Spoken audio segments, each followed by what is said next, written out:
हरे कृष्णा हरे कृष्णा कृष्णा कृष्णा हरे हरे, हरे राम राम राम हरे हरे, हरे कृष्णा कृष्णा कृष्णा हरे हरे, हरे राम राम राम हरे हरे। जगत गुरु श्रील प्रभुपाद की जय। गुरु महाराज गुरु परंपरा की जय। छठ गोस्वामी वृंद की जय।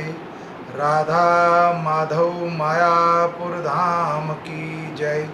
पंचतत्व चैतन्य महाप्रभु मायापुर धाम की जय। जगन्नाथपुरी धाम यात्रा की जय। लीला पुरुषोत्तम जगन्नाथपुरी धाम की जय। जगन्नाथ बलदेव सुभद्रा महारानी की जय। हरे कृष्णा। आध्यात्मिक यात्रा में आप सब लोगों का स्वागत है। प्रातःकालीन भागवत कक्षा में सब लोगों का स्वागत है। 20 जुलाई 2020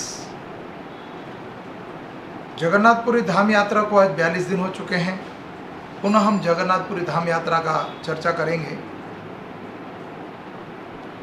ओम नमो भगवते वासुदेवाय।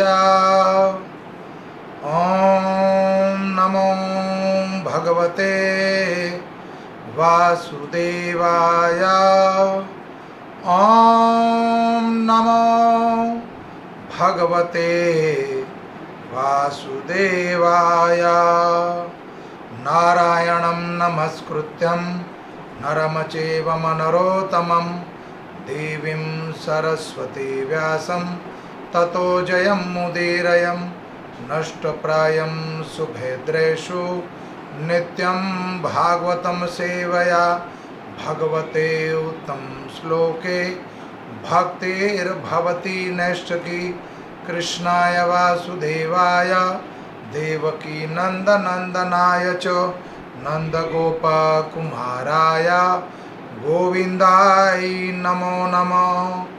ओम अज्ञानं तिमिरं ध्यानस्य ज्ञानजनाशलाकया चक्षुरूपं येन तस्मै श्रीगुरुवे नमः। वंशकल्पतरुपक्ष कृपासिन्धु एव च पतितानां पावनेभ्यो वैष्णवेभ्यो नमो नमो। अनंत कोटि वैष्णव विंद की जय।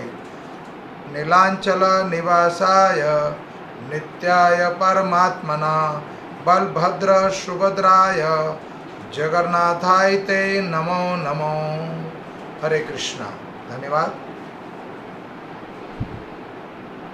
मनुष्य जीव और मनुष्य देह, दुर्लभ जो देह है ये प्राप्त हुआ है मनुष्य देह में, तो जीवन सार्थक करने का अवसर प्राप्त हुआ है।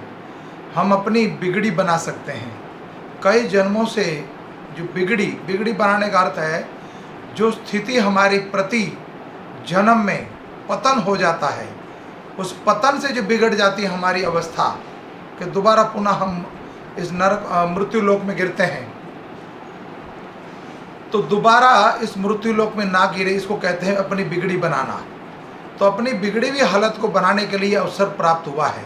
जीवन सार्थक, धर्म प्रत्यय, भक्ति के प्रत्यय, भजन के प्रत्यय, ये जो शरीर प्राप्त हुआ है ये मात्र मनुष्य देह से ही प्राप्त कर सकते हैं।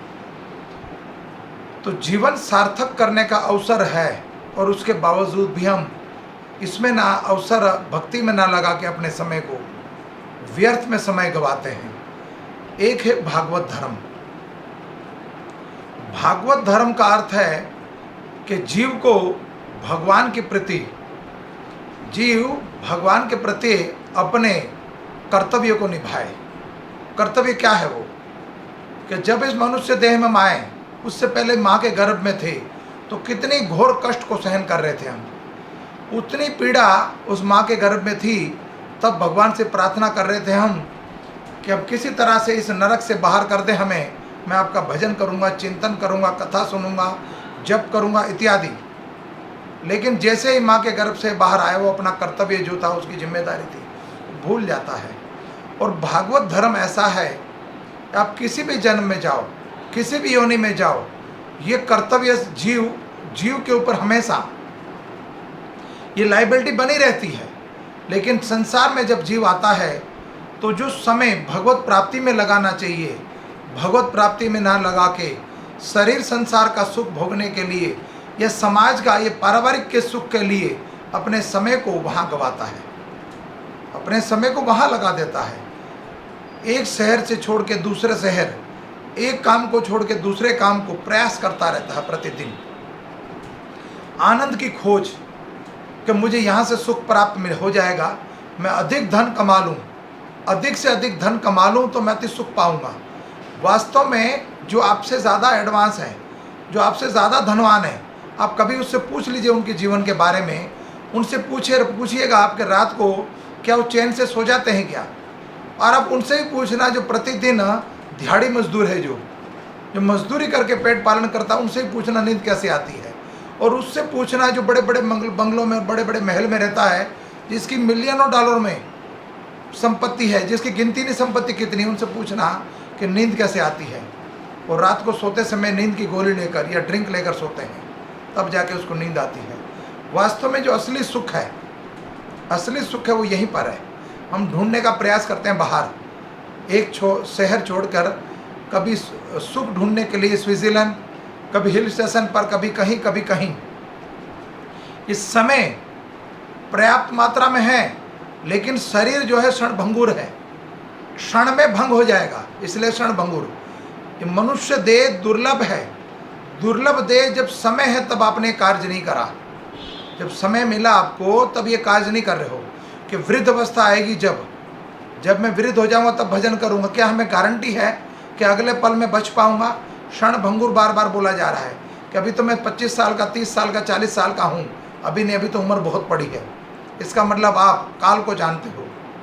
एक व्यक्ति को जला के आ रहे हो, लेकिन ये नहीं पता इसके बाद मेरी भी मृत्यु हो सकती है, इसके बाद मेरी भी मृत्यु हो सकती है। मृत्यु अटल है, मृत्यु अटल है, वो कब आएगी आपको पूछ के नहीं आएगी।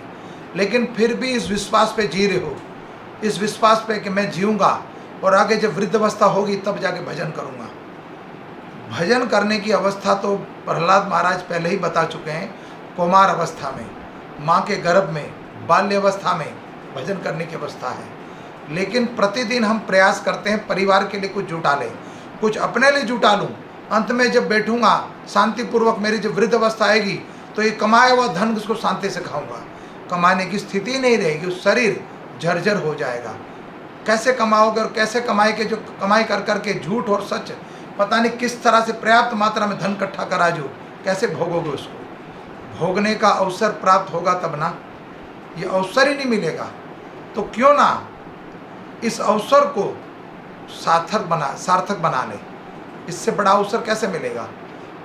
आपको एक जिस प्लेटफॉर्म पे भी बैठे हो, इसी प्लेटफॉर्म से ये मनुष्य देह, मनुष्य योनि से भगवत प्राप्ति हो सकती है, अन्यथा नहीं।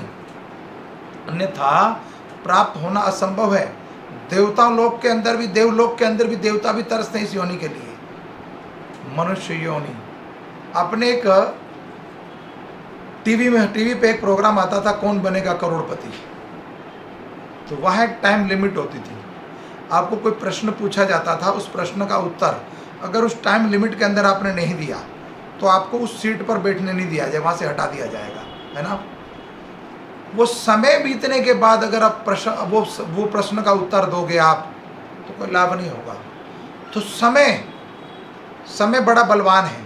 समय जब हाथ से निकल जाएगा तब यम के दूत आएंगे और तब बोलोगे मैं भगवान का भजन करना चाहता हूँ, तो तब बोलेंगे टाइम लिमिट खत्म हो चुकी है आपकी। तब तो यम पास डलेगा गले में, अब मुझे बचा लीजिए, मैं इतने साल जिया हूँ, 50 साल 60 साल, अब मैं भजन करूँगा नहीं। तब समय नहीं मिलेगा आपको, समय की लिमिट समाप्त हो जाएगी। जैसे आप गाड़ी लेते हो और गाड़ी में दो चीज़ें होती हैं, गाड़ी की गारंटी और वारंटी में दो चीज़ें होती हैं, या तो माइलेज या टाइम। तो हमारे पास टाइम लिमिट और माइलेज दोनों होती है, लेकिन जब टाइम लिमिट पूरी हो जाएगी उस समय आपको अवसर कैसे मिलेगा? कोई धनवान हो, करोड़पति, अरबोपति, खरबोपति, वो भी अपने इस मृत्यु के टाइम को, अटल टाइम जो है, उसको बढ़ा नहीं सकता। कन्फर्म टिकट है ये। वो कहे कि मुझे 4-5 दिन जीने दो, 1 घंटा और जीने दो, 1 क्षण, मात्र 1 क्षण के लिए टाइम और नहीं मिल सकता।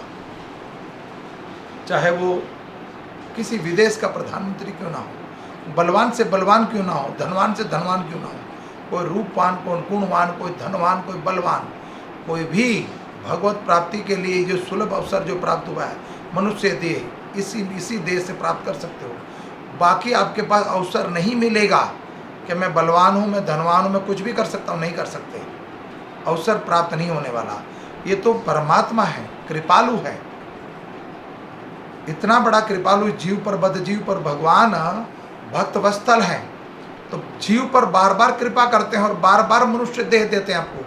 कई बार हम दूसरी योनि में जाते हैं, फिर भगवान कृपा करके मनुष्य योनि देते हैं, फिर मनुष्य देह में देह प्राप्त हो गया, सतगुरु भी मिल गया, लेकिन भजन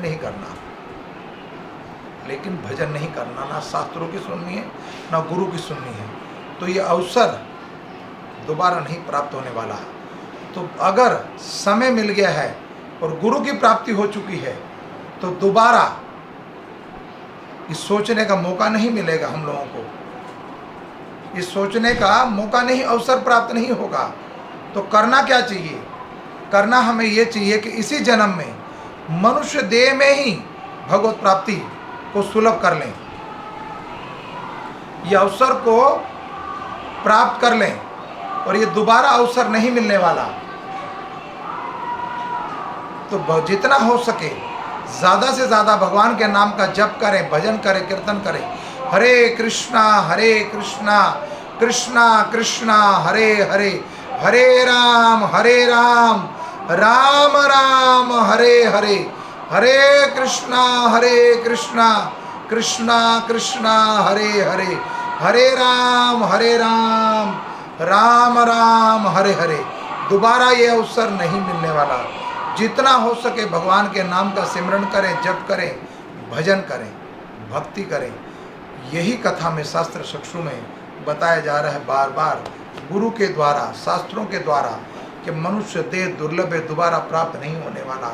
तो इसी जन्म में अपने जीवन को सार्थक कर लें और हरि नाम सिमरन करें, भगवान के नाम का भजन करें, साधु संग करें, हरि नाम की भक्ति करें, और इसी जन्म में भगवत प्राप्ति करने का अवसर जो प्राप्त हुआ है उसको सुलभ बना लें।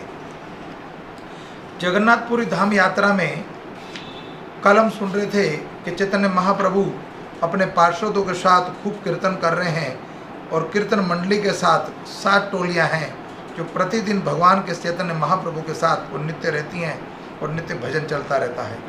और भगवान चैतन्य महाप्रभु भक्तावतार के रूप में कलयुग में प्रकट हुए हैं, और भक्तों के लिए, ये बद्धजीव के लिए अवसर प्राप्त हुआ। तो साक्षात चैतन्य महाप्रभु भी आते हैं इस धराधाम पर और बताते हैं, अभी थोड़ी देर पहले बता रहा था मैं, कौन बनेगा करोड़पति।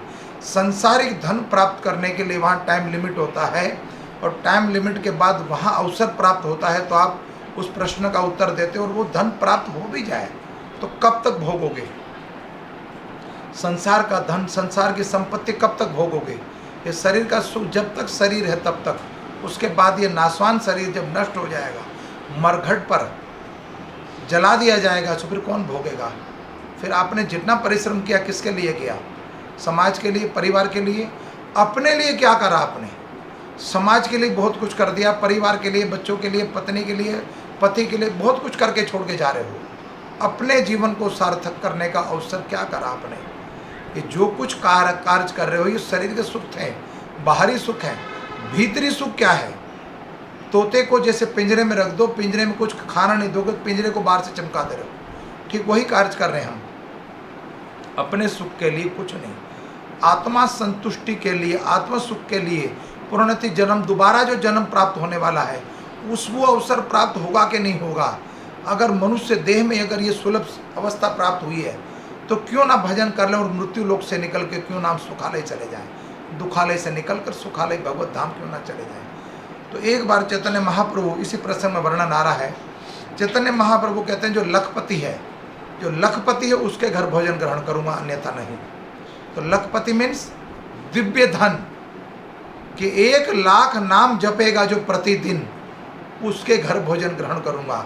जैसे भगवान श्री कृष्ण विदुर के घर या माता सबरी के घर भोजन ग्रहण करा, किसी और संतों के घर सबरी के यहाँ जब गए थे वो, तो कितने ऋषि मुनि थे, किसी के घर भोजन नहीं करा, मात्र सबरी के घर। और जब भगवान हस्तिनापुर आए तो मात्र विदुराणी के हाथ का और विदुर के घर भोजन ग्रहण किया, दुर्योधन के घर नहीं। ठीक चैतन्य महाप्रभु यहाँ कह रहे हैं कि जो प्रतिदिन 1,00,000 नाम जपता होगा, जिसके पास ये दिव्य संपत्ति दिव्य धन होगा, उसके घर का भोजन ग्रहण करूँगा। तो महाप्रभु चैतन्य महाप्रभु फिर दोबारा वर्णन कर रहे हैं।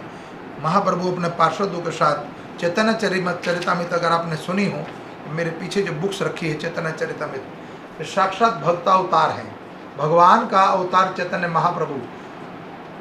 तो ये जय श्री कृष्ण चैतन्य प्रभु नित्यानंद श्री अद्वैत गदाधर श्रीवासादि गौर भक्तविंद की जय। ये पंचतत्व अपने पार्षदों के साथ भगवान हरिनाम का प्रचार कर रहे हैं। भगवान कहते हैं जारे देखो ताहे कहो कृष्ण उपदेश, कि जब तक आपका जीवन है, अगर जीवन को सार्थक बनाना चाहते हो तो मात्र भगवान के नाम का सिमरन करो, उनके नाम का प्रचार करो जितना कर सको। तो भगवान भागवत गीता के 18वें अध्याय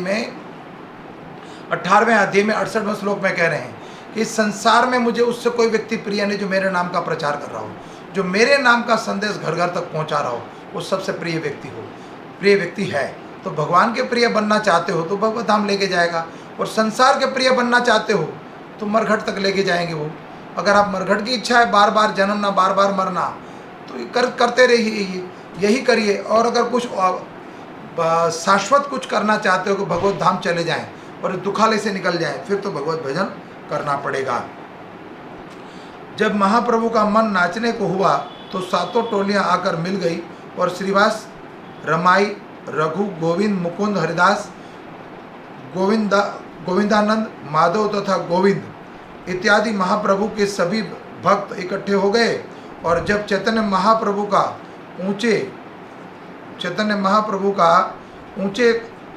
ऊंचे कूदते हुए नृत्य करने का मन हुआ तो उन्होंने इन 9 लोगों को स्वरूप दामोदर के अधीन कर दिया।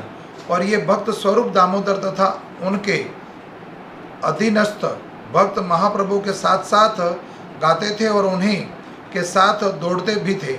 भक्तों के अन्य समूह भी गाते थे। महाप्रभु ने हाथ जोड़कर नमस्कार करते हुए अपना मुख जगन्नाथ जी की ओर उठा लिया और इस प्रकार प्रार्थना की। महाप्रभु स्वयं जगन्नाथ के जब दर्शन करे चैतन्य महाप्रभु, तो इसमें एक चित्र दिया हुआ है, ये चित्र आपको दिखाना चाहता हूँ। जगन्नाथ मंदिर में भगवान के समक्ष चैतन्य महाप्रभु अपने मुखमंडल को ऊपर की ओर उठा लिया और महाप्रभु के सामने ऊपर मुंह उठ फेस अपना करके क्या बोल रहे हैं, जगन्नाथ के प्रति क्या प्रार्थना कर रहे हैं। नमो ब्राह्मण देवाय गो ब्राह्मण हिताय च जगत हिताय कृष्णाय गोविंदाय नमो नमो। चैतन्य चरितामृत मध्य लीला 13 पराय 77वां श्लोक। तो ये चैतन्य चरितामृत का श्लोक है, जो 2-3 श्लोक आपको बताने जा रहा हूँ। 4 श्लोकों का वर्णन है यहाँ पर। ये चैतन्य चरितामृत के श्लोक है और महाप्रभु जगन्नाथ भगवान से क्या प्रार्थना कर रहे हैं, जो साक्षात भक्तावतार हैं। भगवान श्री कृष्ण का अवतार है जगन्नाथ जी, और चैतन्य महाप्रभु भी जगन्नाथ जी साक्षात भगवान श्री कृष्ण का अवतार है। राधा रानी का भाव लेके प्रकट हुए हैं। अब वो अपने भाव में क्या कहना चाह रहे हैं जगन्नाथ जी से, मैं उन भगवान कृष्ण को सादर नमस्कार करता हूँ जो समस्त ब्रह्मांडों के आराध्य हैं, देव हैं, जो गायों तथा ब्राह्मणों के शुभ चिंतक हैं तथा जो सदैव सारे जगत को लाभ पहुँचाते हैं। मैं उन कृष्ण तथा गोविंद के नाम का किससे विख्यात भगवान को बारंबार नमस्कार करता हूँ। इस बात का प्रमाण कौन दे रहे हैं कि श्री कृष्ण, गोविंद और जगन्नाथ ये साक्षात त्रिलोकी के नाथ, अनंत कोटि ब्रह्मांड के नायक हैं। मैं उन भगवान को प्रणाम करता हूँ।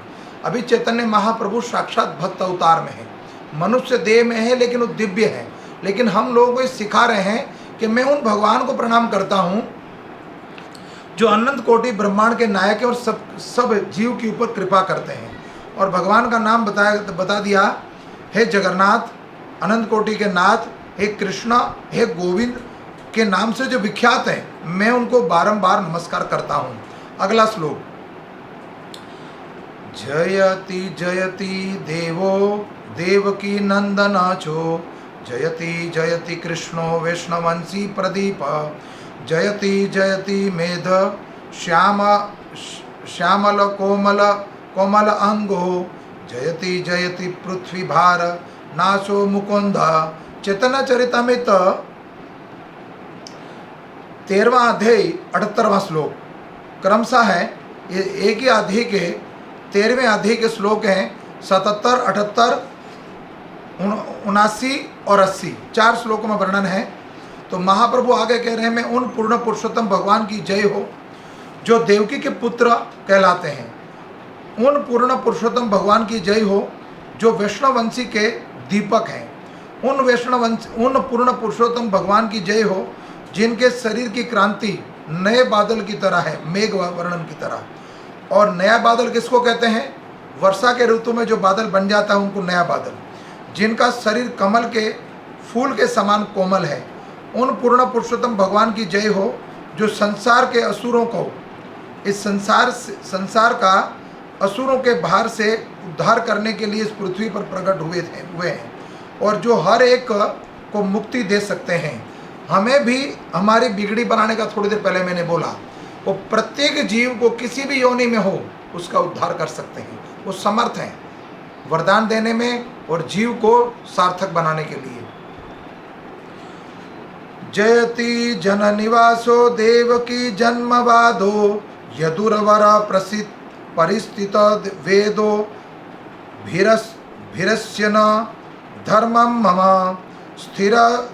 स्थिरचर व्रजीन ध्वन सुसिमृत श्रीमुखेन ब्रजपुरु वनिताना वर्धयन कांत कामदेव। भगवान श्री कृष्ण जन निवास हैं, अर्थात समस्त जीवों के परम आश्रय हैं और वे देवकी नंदन या यशोदा नंदन भी कहलाते हैं। वे यदुवंश के मार्गदर्शन हैं और वे अपनी बलशाली भुजाओं से समस्त अशुभ और वस्तुओं का तथा अपवित्र मनुष्यों का वध करते हैं। यदुवंश के मार्गदर्शक हैं और वे अपनी बलशाली भुजाओं से समस्त अशुभ वस्तुओं का तथा अपवित्र मनुष्यों का वध करते हैं। अपनी उपस्थिति से वे उन समस्त वस्तुओं का नाश करते हैं जो चर तथा अचर जीवों के लिए अशुभ हैं। उनका हंसमुख आनंदनायक मुख वृंदावन की गोपियों की काम इच्छाओं को बढ़ाने वाला है। वे विजयी और सुखी हो। नाह विप्रो ना चर च नर पतिता नापि वेश्यो न शूद्रो न हि वाणी न च गृह पतिनो वनस्थो यतिवर्वा किंतु प्रोधनी निखिल परमानंद मृताबंधर गोपीभृतपद कमलयोदासत दासानुदास। मैं न तो ब्राह्मण हूँ, न क्षत्रिय हूँ, न वैश्य हूँ, न शूद्र हूँ, न ही मैं ब्रह्मचारी हूँ, ग्रस्त, वानप्रस्थ या सन्यासी हूँ। मैं तो गोपियों के भर्ता भगवान श्री कृष्ण के चरण कमलों के दास का दास हूँ, दास का भी दास हूँ।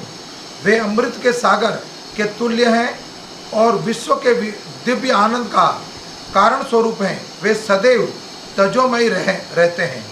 यहाँ पर ये वर्णन हुआ, थोड़ी देर पहले मैंने बताया कि सर्व आनंद की जो खान है वो नंद के पुत्र हैं, माता यशोदा के पुत्र हैं। तो क्यों ना उनकी चरण ग्रहण करी जाए, क्यों अपने आप को समर्पण क्यों ना कर दिया जाए। शास्त्रों के इन श्लोकों को सुनने के बाद महाप्रभु पुनः नमस्कार किया। महाप्रभु ने शास्त्रों के इन श्लोकों को सुनाने के बाद महाप्रभु ने पुनः नमस्कार किया और सारे भक्तों ने भी हाथ जोड़कर पूर्ण पुरुषोत्तम भगवान की वंदना की। जब चैतन्य महाप्रभु बादलों जैसी गर्जना करते हुए और चक्र की तरह चक्कर लगाते हुए ऊंचा ऊंचा उछलकर नाच रहे थे, तब वे घूमते अग्निपुंज की तरह लग रहे थे। नाचते समय महाप्रभु जब जहाँ कहीं भी चरण रखते थे, पूरी धरती, पर्वत तथा समुद्र समेत हिलती डुलती प्रतीत होती थी। जब चैतन्य महाप्रभु नाच रहे थे तब उनके शरीर में आनंद के विविध दिव्य विकार उत्पन्न हो उठे। जब चैतन्य महाप्रभु नाचते हुए पछाड़ खाकर गिरते तो भूमि पर लौटने लगते, तब उस समय ऐसा प्रतीत होता था मानो कोई सोने का टुकड़ा श्रवण पर्वत पर भूमि पर गिर पड़ा हो। भगवान का शरीर इतना दिव्य था महाप्रभु का। और ये देखकर नित्यानंद महाप्रभु अपने दोनों हाथ फैलाकर इधर उधर दौड़ रहे महाप्रभु को पकड़ने का प्रयास करते। अद्वैत आचार्य महाप्रभु के पीछे पीछे चलते और बारंबार जोर जोर से हरि बोल हरि बोल हरि बोल हरि बोल हरि बोल हरि बोल हरि नाम का उच्चारण करते और भीड़ को महाप्रभु के पास आने के रोकने के लिए भक्तों के 3 वृत्तुल बना लिए थे। पहले वृत्तुल का निर्देशन नित्यानंद महाप्रभु कर रहे थे। काशेश्वर तथा गोविंद आदि सारे भक्तों ने एक दूसरे का हाथ पकड़कर महाप्रभु के चारों ओर दूसरा वृत्त बना लिया था। महाराज प्रताप रुद्र तथा उनके निजी सहायकों ने दोनों भीतरी वृत्तलों के चारों ओर तीसरा वृत्तल बना लिया था। वृत्तल माने घेरा, जिससे भीड़ अधिक निकट ना आए, महाप्रभु के निकट कोई और ना आए, इसलिए सब भक्तों ने अपने अपने हाथों को एक दूसरे के साथ पकड़कर एक गोल चक्री में घेरा बना लिया था। हरिचंदन को कंधों पर अपने हाथ रखकर राजा प्रताप रुद्र नृत्य करते हुए महाप्रभु का दर्शन कर रहे थे और इसे वे आध्यात्मिक भाव दृष्टि को हो गए थे।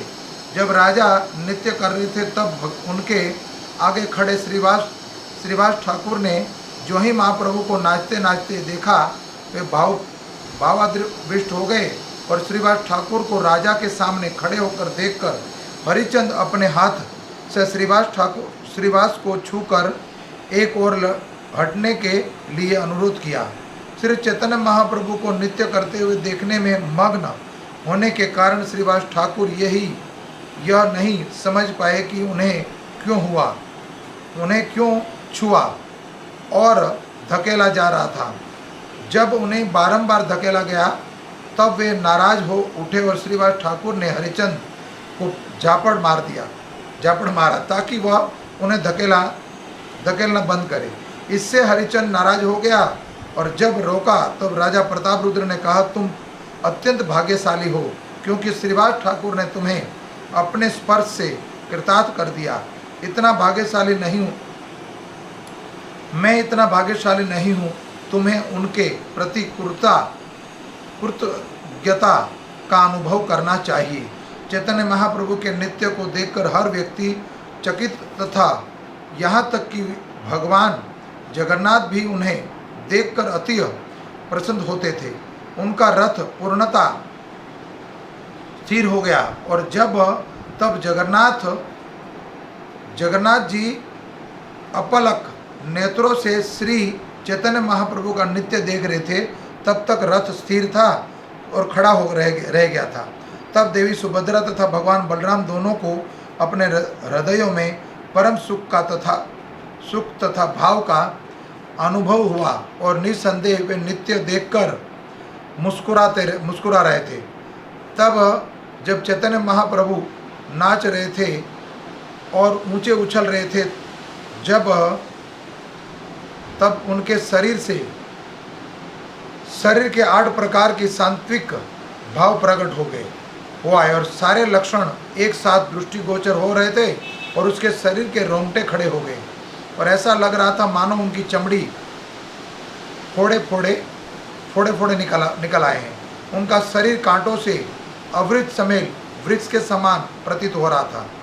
जब हमारे साथ कोई ऐसी घटना होती है, दिव्य घटना, तो या तो आंखों से आंसू निकल आते हैं, या मुख से शब्द नहीं निकलते, या शरीर के रोमकोप खड़े हो जाते हैं, वो भाव प्रकट हो जाता है। तो चैतन्य महाप्रभु साक्षात जब जगन्नाथ जी के दर्शन कर रहे थे, तो चैतन्य महाप्रभु के शरीर से ये सारे लक्षण प्रकट हो रहे थे। उसका वर्णन हो रहा है यहाँ पर। उनके दांतों को कटकटाते हुए देखकर लोग डर गए, और उन्होंने ये यहाँ तक कि सोच लिया कि उनके दांत गिर जाएंगे। चैतन्य महाप्रभु ने सारे शरीर में पसीना पसीना आ गया था, साथ ही वो रक्त फूट रहा था, और वे भाववेश में जज गग ही जगन्नाथ की जगह शब्द पुराने निकल रहा था। जज गग माने जय जगन्नाथ जय जगन्नाथ जय जगन्नाथ जय जगन्नाथ। वो पूरी तरह बोल नहीं पा रहे थे कि रुधी आवाज़ निकल रही थी। महाप्रभु की आंखों से तेजी से आंसू भी निकल रहे थे, और मानो पिचकारी से जल निकल रहा हो, जिससे उनके चारों ओर खड़े हुए लोग भीग गए थे। सभी लोग न देखा कि उनके शरीर का रंग गोरे से गुलाबी हो गया है, जिससे उनके देह की क्रांति मलिंगा फूल जैसी लग रही थी। कभी वे स्तुतिभम जाने पड़ते थे, और कभी वो जमीन पर लौटने लगते थे। कभी कभी उनके हाथ तथा पांव हाथ और पांव लकड़ी जैसे खड़े हो जाते थे, और जिससे वे चल फिर नहीं सकते थे। जब महाप्रभु जमीन पर गिर पड़ते थे, तो कभी कभी उनकी सांस रुक जाती थी, और जब भक्तों ने ऐसा देखा तो उनके प्राण भी क्षीण न हो गए हो। कभी उनकी आँखों से पानी बहता था, तो कभी नासिकाओं से मुख से फेन गिरता था। ऐसा प्रतीत होता था मानो चंद्रमा से अमृत की धाराएं बह चली हैं। कुछ काल तक ऐसा प्रलयकारी नृत्य करने के बाद महाप्रभु का मन प्रेम भाव से प्रविष्ट हुआ, और नाचना छोड़कर महाप्रभु ने स्वरूप दामोदर को गाने के लिए आज्ञा दी, और उनके मन की बात समझकर स्वरूप दामोदर इस प्रकार गाने लगे। शयतर पराणनाथ पाइनु यहाँ लागी मदन दहीने जुरी गेनु। अब मुझे अपने जीवन के स्वामी प्राप्त हो गए हैं, और जिनके बिना में कामदेव द्वारा दुग्ध हो रही थी और सुखी जा रही थी। जब स्वरूप दामोदर ने इस टेप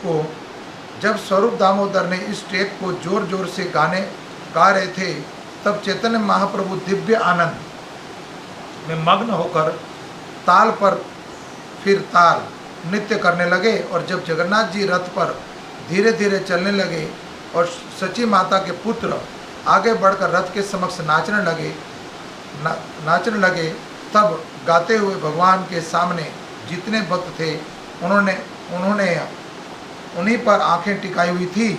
तब चैतन्य महाप्रभु ने कीर्तनियों के साथ जलूस के पिछले सिरे तथा गए, और चैतन्य महाप्रभु अपने नेत्रों तथा मन को भगवान जगन्नाथ पर टिकाए हुए थे, और अपने दोनों हाथों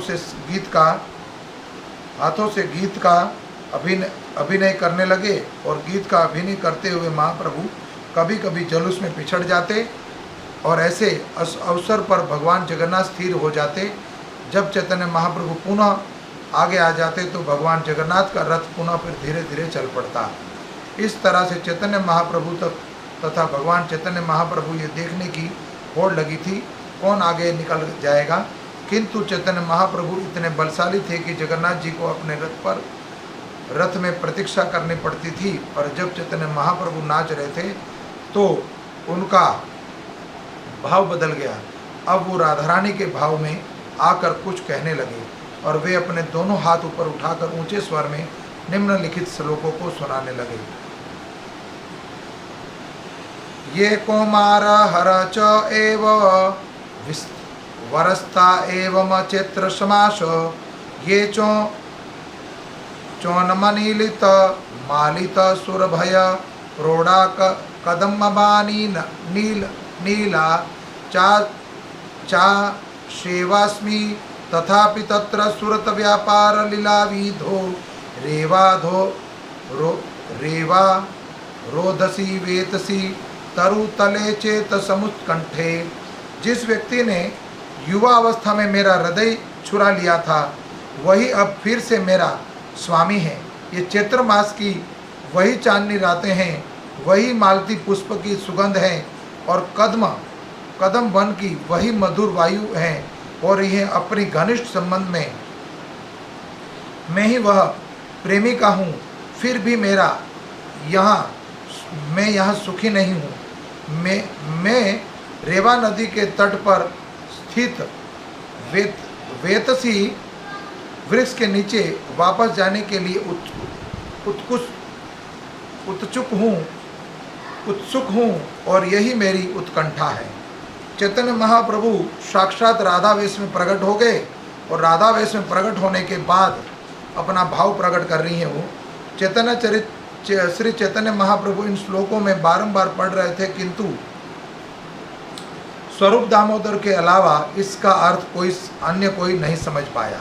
पहले वह जब वृंदावन की सारी गोपियां कृष्ण से कुरुक्षेत्र की पवित्र भूमि पर मिली तो वह परम प्रसन्न हुई। इसी तरह भगवान जगन्नाथ का दर्शन करने के बाद चैतन्य महाप्रभु ने गोपी भाव जागृत हुआ। इस भाव से मग्न होने के कारण उन्होंने स्वरूप दामोदर से कहा कि वे गाएं। महाप्रभु साक्षात राधा रानी का रूप प्रकट कर लिया और वो गाने लगे, लेकिन गले से जब आवाज़ नहीं निकल रही है तब स्वरूप दामोदर को कह रहे हैं कि आगे इस कीर्तन को आप गाइए। तो चैतन्य महाप्रभु राधा रानी का वह रूप प्रकट हो गया और चैतन्य महाप्रभु ने भगवान जगन्नाथ से इस प्रकार कहा, अब वही कृष्ण है और मैं वही राधा रानी हूँ। हम पुनः इसी प्रकार से मिल रहे हैं जिस तरह से हम अपने जीवन के प्रारंभ में मिल रहे थे। यदि हम दोनों वही हैं, किंतु आज भी मेरा मन वृंदावन धाम में प्रति आकर्षित हो रहा है और मेरी इच्छा है कि आप पुनः वृंदावन में अपने चरण कमल रखें। कुरुक्षेत्र में लोगों की भीड़ है, उनके हाथी घोड़े तथा घर धर करते रहे रथ, किंतु वृंदावन में फूलों के बाग हैं और उनमें मक्खियों की गुंजार तथा पक्षियों का चहचहकार कोलाहट सुनी जा रही सकती है। यहाँ कुरुक्षेत्र में आप राजसी वेश में हैं और आपके साथ बड़े बड़े योद्धा हैं, किंतु वृंदावन में आप सामान्य ग्वाल बाल की तरह अपनी सुंदर मुरली के लिए प्रकट हुए हैं। यहाँ पर इस सुख सागर की एक बूंद भी नहीं है जिसका आनंद मैं वृंदावन में आपके साथ लेती थी। अतः मैं आपसे प्रार्थना करती हूँ कि आप वृंदावन में आइए और मेरे साथ लीला विलास करें। यदि आप ऐसा करेंगे तो मेरी मनोकामना पूरी हो जाएगी। श्री चैतन्य महाप्रभु ने इस भाववेश में अन्य कई श्लोकों में सुनाई, किंतु सामान्य लोग इनका अर्थ नहीं समझ सकते। इन श्लोकों का अर्थ स्वरूप दामोदर गोस्वामी को ज्ञात था, किंतु उन्होंने इस प्रकार इसे प्रकट नहीं किया। फिर भी श्री रूप गोस्वामी ने इसका अर्थ विज्ञापित किया। नाचते हुए श्री चैतन्य महाप्रभु ने निमित्त लिखित श्लोक को पढ़ना शुरू किया और जिसका आस्वादन उन्होंने स्वरूप दामोदर गोस्वामी से साथ ही किया था। अपनी वाणी को यहीं विराम देता हूँ। कितना भाव प्रकट हो रहा महाप्रभु का। साक्षात राधा रानी का वेश प्रकट हुआ और राधा रानी हृदय में प्रकट हुए, तो साक्षात चैतन्य महाप्रभु राधा रानी का रूप लेके प्रकट हुए इस श्रवण युग में। तो हमें भी सुलभ अवसर प्राप्त हुआ कि महाप्रभु का संग और महाप्रभु के संकीर्तन में हम भाग लेते हैं, जगन्नाथ जी की यात्रा में भाग लेते हैं। ये अवसर दोबारा नहीं मिलने वाला। ये अवसर जो प्राप्त हुआ है ये कब फिर दोबारा मिलेगा। तो कुरुक्षेत्र की लीला में राधा रानी भगवान को फिर वृंदावन बुला रही हैं। तो जगन्नाथ यात्रा में चैतन्य महाप्रभु जब रथ को खींच रहे हैं तब भी ये भाव प्रकट हो गया। तो मैं आप सब लोगों के लिए भगवान से प्रार्थना करता हूँ कि इसी जन्म में, इसी जीवन काल में भगवत प्राप्ति करें और भगवान का सुख अपने इन्हीं नेत्रों से, इन्हीं कानों से और इसी मुख से भगवान का गुणगान करें, भगवान के दर्शन करें और सुनें। और आज का जो अवसर है, भोर से ही बारिश हो रही है और ऐसा महसूस हो रहा है कि हम वृंदावन धाम में वास कर रहे हैं और वृंदावन धाम में कथा हो रही है। हमें तो हृदय का भाव ये प्रकट हुआ। सेवा करते समय कभी नेत्रों से आंसू बह जाए, कभी कथा सुनते समय, कभी जप करते समय, कभी कथा सुनाते समय जब आंखों से आंसू आ जाए, तो समझना भगवान की कृपा आप पर हो गई है और आप कृपा निधान हो। तो भगवान आपके ऊपर कृपा बनाए रखें और मेरे लिए आप लोग प्रार्थना करें कि इसी जन्म में मुझे भगवत प्राप्ति हो जाए। धन्यवाद। इस कथा में कोई त्रुटि रह गई हो तो पुनः आप लोगों से प्रणाम करता हूँ। वांछा कल्पतरुभक्षा कृपा सिंधु एव च पतितानां पावनेभ्यो वैष्णवेभ्यो नमो नमः। अनंत कोटि वैष्णव विंद की जय। जगत गुरु श्रील प्रभुपाद की जय। चेतना चरितमित भागवतम की जय। हरे कृष्णा।